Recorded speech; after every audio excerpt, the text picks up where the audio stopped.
Please subscribe the net TV. క్షణం క్షణం మీ ముందు సమాచారం.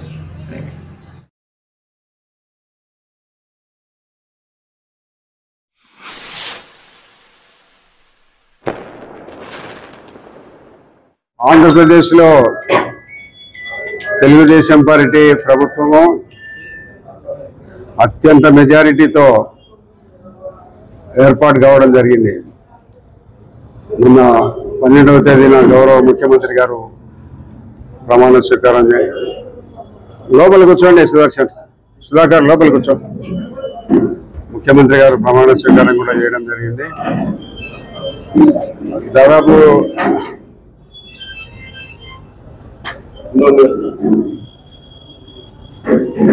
24 మంది మంత్రివర్గాన్ని కూడా ఏర్పాటు చేయడం జరిగింది.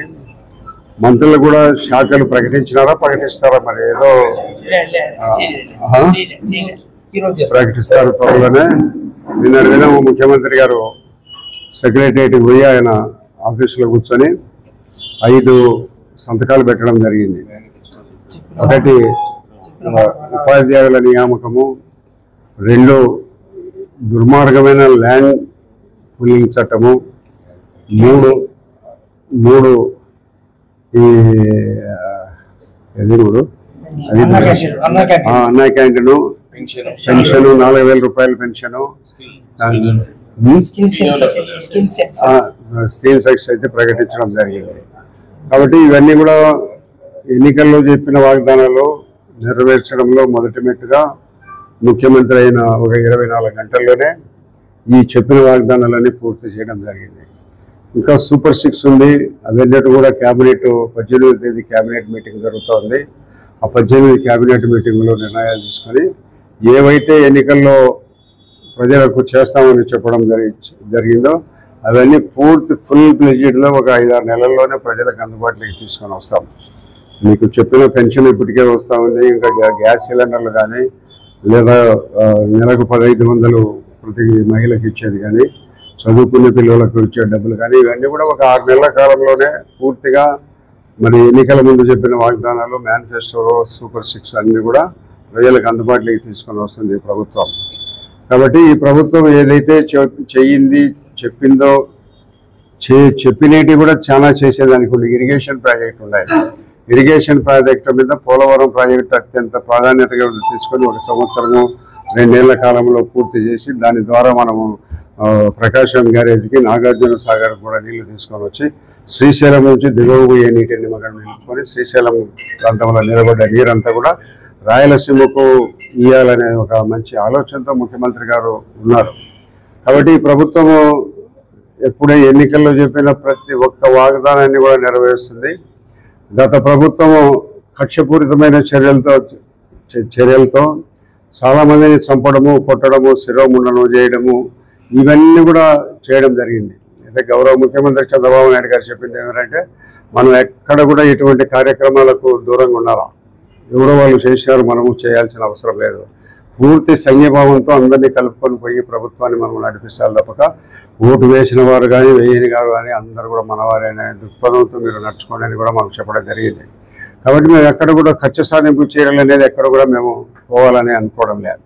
ప్రభుత్వ పరంగా లంచగొండి చర్యలను, క్రికెట్ బెట్టింగులు, మట్కా చూడడం, ఇవన్నిటి మాట్లాడగానే ఖచ్చితంగా మేము తీసుకోవడం జరుగుతుంది. కానీ ఈ పార్టీకి చేసినాడు, ఆ పార్టీకి చేసినాడు అనే దాని మీద ఎవరి మీద కూడా మేము వేరే వారి మీద కక్ష తీర్చుకోవాలనే ఆలోచన మా ప్రభుత్వానికి కానీ మాకు కానీ లేదు.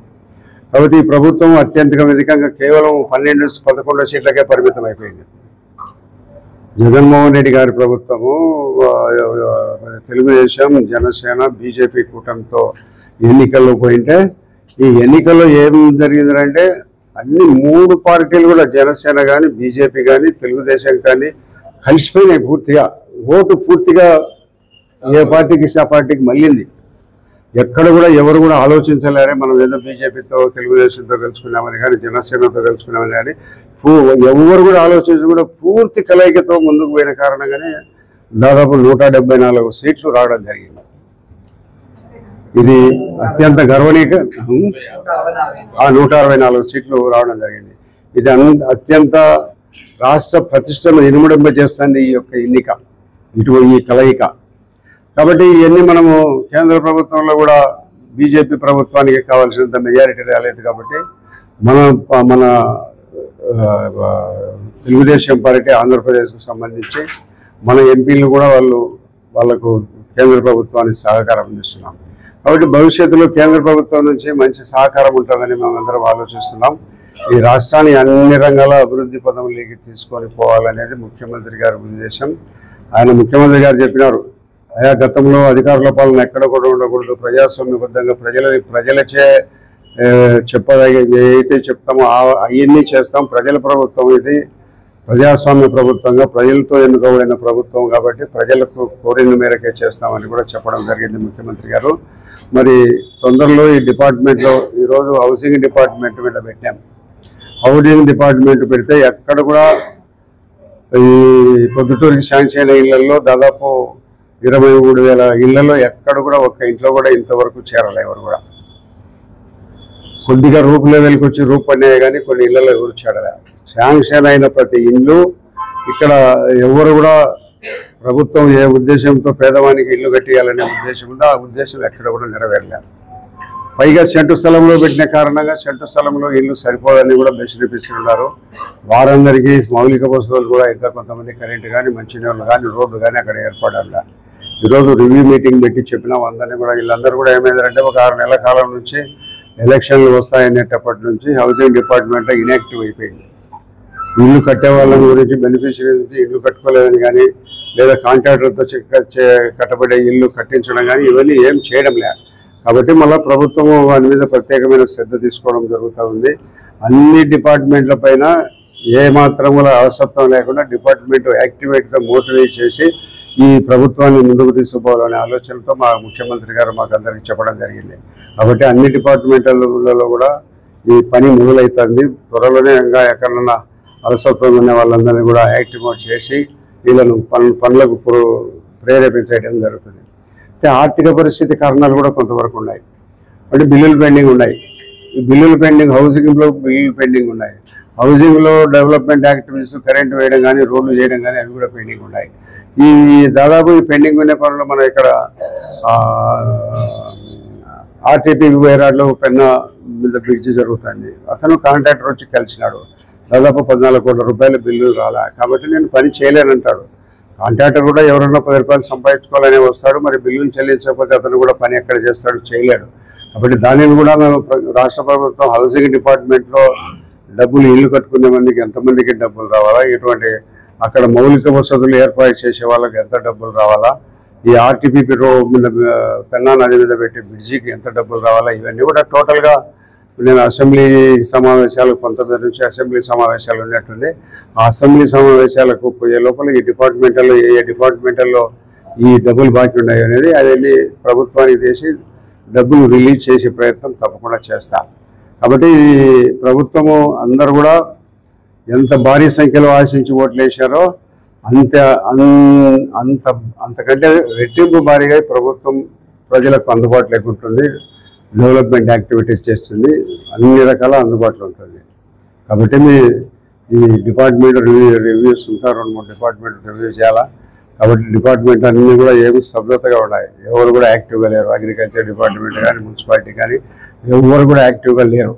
కాబట్టి ప్రభుత్వము ఈ చెప్పింది ఖచ్చితంగా చేస్తాం. ఏది కూడా ఆయనకి వాళ్ళప్పుడు చెప్పిన దాంట్లో 2-3 ల్యాండ్ పూలింగ్ చట్టం రద్దు చేస్తామన్నాం, 4,000 పెన్షన్ ఇస్తామని చెప్పినాము, మెగా డిఎస్సీ పిలుస్తామని చెప్పినాము. ఏదైతే చెప్పినామో అవన్నీ కూడా చేయడం జరిగింది. కాబట్టి ఈ ప్రభుత్వము పేద ప్రజల ప్రభుత్వము, ప్రజల ప్రభుత్వం. ఈ ప్రభుత్వాన్ని అన్ని రంగాలలో ముందుకు తీసుకొని పోయేదానికి మా ముఖ్యమంత్రి ఎప్పుడు వచ్చిపోయి కలిసినా కూడా మీరు రండి, నేను ఎప్పుడు అందుబాటులో ఉంటాను, మీకు అన్ని డెవలప్మెంట్ యాక్టివిటీస్ ఏమైనా తీసుకురాని చేద్దామనేది చెప్పడం జరిగింది. కొంత ఆర్థిక పరిస్థితి అనేది రాష్ట్రంలో కొంత వెనుకబడి ఉన్నాం. కేంద్ర ప్రభుత్వం సహకరిస్తుందనే ఆశతో కూడా ఉన్నాం.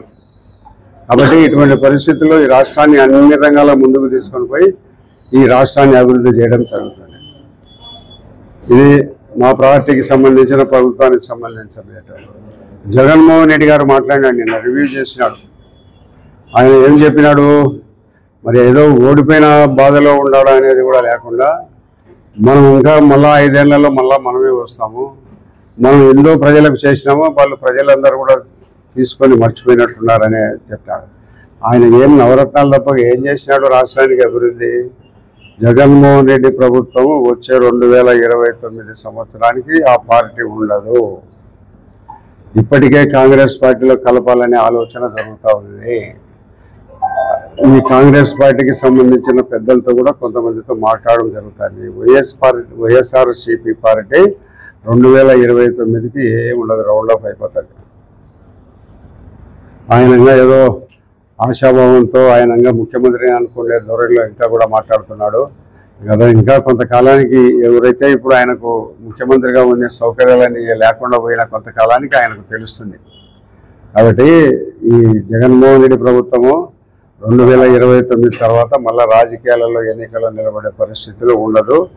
ఈ పార్టీ రౌండ్ ఆఫ్ అయిపోతుంది. ఆయన కాంగ్రెస్ పార్టీలో చేరాలనే ఆలోచన కూడా చేస్తూ ఉన్నాడు. అందుకు సంబంధించిన పెద్దలు కాంగ్రెస్ పార్టీ ఏఐసిసి ప్రెసిడెంట్తో కూడా మాట్లాడడం జరుగుతుంది.